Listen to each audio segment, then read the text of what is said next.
Let's stay then with developments in KZN. Francis. Thanks, Bungiwe. Yes, we will shortly be speaking about a controversial company that has been involved in a second chemical spill. Now, a pollution control dam at UPL's chemical warehouse near Durban has spilled over following the rain and flooding. It was designed to collect toxic waste from the UPL pesticide warehouse in Durban. Maybe this name is familiar because the chemical warehouse had already been torched by looters in the unrest last year. And that fire released dangerous chemicals into the air and nearby waterways. We saw fish dying, beaches being closed as a result in July. UPL is already facing criminal charges relating to alleged safety breaches and that pollution following that fire. So let's talk about the current situation now. We're joined by the coordinator of the South Durban Community Environmental Alliance, that's Desmond Desa. Mr. Desa, specialists appointed by UPL are reportedly saying that the water has got contaminants, but extremely diluted contaminants. So saying it's not that serious. Do you buy that? No, certainly not. The contaminants were in a leachate dam, and that was highly toxic. And when the last few days that we've had these high rainfall and rain bombs that descended onto not only Durban but the entire province, that released that the dam walls burst, and all that has ended up not only in the rivers but in people's backyards, in their homes, in their food gardens, as well as the marine life has been affected.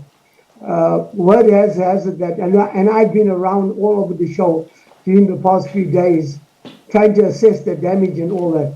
This damage is huge. And it's created another dimension of why we need government to take ownership and to ensure that there's long-term monitoring of the leachate, of the chemicals, because the chemicals are full in the ground. Those chemicals have not gone yet. They're still in the ground.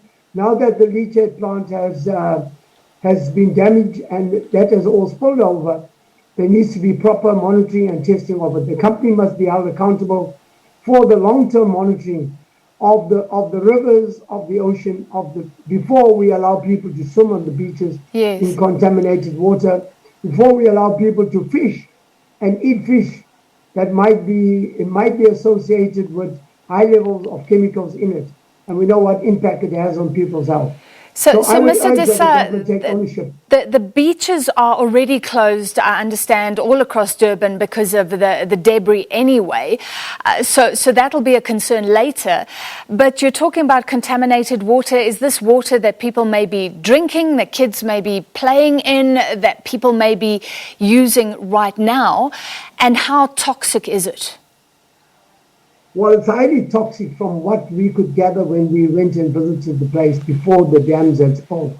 So that is still highly toxic, and unless they can prove otherwise, I doubt that very much that leachate that's going into the rivers now and going into where the kids are playing, on the beaches, that leachate has been cleared.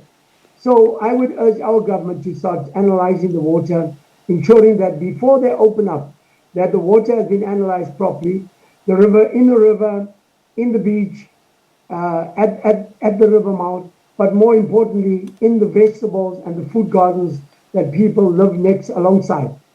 That is going to be very critical before we allow people to go and eat that food. And I think the responsibility is on the government, who has endured to open up criminal cases against this company for the violation of the laws of this country, by building a toxic company and no one knows about it. So I think the government must act immediately. I'm urging the Green Scorpions and the head of the environmental unit to come down and to ensure that these things are taken care of before we get more people sick from these chemicals. Mr. We know Desa, the extent of the chemicals. You spoke about governments regulatory or oversight role, because this company, like you say, was involved in that chemical fire last year. At the time, the Department of Environmental Affairs says it didn't have permits to store the chemicals that it was storing. So what has happened since then? I mean, were those chemicals removed? We know that there's a criminal case, but in the meantime, were measures taken that maybe could have mitigated against what's happening right now? Well, the company has refused to want the community groupings to participate in the joint venture of the Joint Operational Command, where all information is accessible to everyone. So UPL has blocked that through their legal teams, as well as saying to government, well, we don't want to sit around the table with community groups like ourselves who have been involved, who understand the dynamics, who understand the chemical that has an impact on people's life and health in that area. So what has been happening has been a to and froing of it.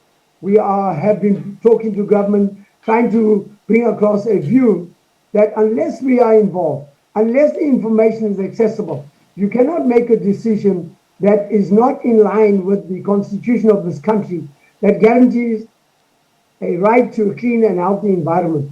People in that area were highly affected, including their health. So all those reports we are still waiting to get our hands on. We've met with government in the last 2 months to talk to them as well, senior government officials, and they've assured us that these things will be made available. But the wheels of government, as you rightfully know, we've seen it in the floods now, roll up very slow, and it doesn't see the urgency of the matter until people start dying, like what we are witnessing right now in this province. All right. Thank you very much. So it's incredible that the same company is involved in another chemical spill. UPL is saying it's pretty benign.